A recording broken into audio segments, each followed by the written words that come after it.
Mahabubabad BRS MP అభ్యర్థి మాలోతు కవిత విజయాన్ని కాంక్షిస్తూ ఇల్లందు మున్సిపాలిటీలో మాజీ ఎమ్మెల్యే హరిప్రియ నాయక్, సీనియర్ నాయకులు దిండిగల రాజేందర్ ఎన్నికల ప్రచారం నిర్వహించారు.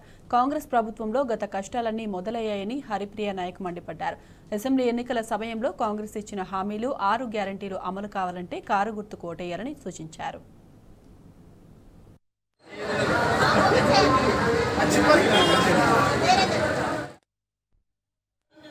పేరిట 13 అంశాలే కాకుండా మొత్తం 420 పార్టీ 420 హామీలు 420 హామీలు ఇవ్వడం జరిగింది. దాంట్లో కేవలం 1-2 అమలు చేసి మేము మొత్తం 6 గ్యారంటీలు అమలు చేసినామని చెప్పి ఇలా ప్రజల్ని మోసగిస్తున్న విషయం మనందరికీ తెలుసు. 5 నెలల కాలంలోనే మరి కరెంటు కోతలు మొదలైనవి.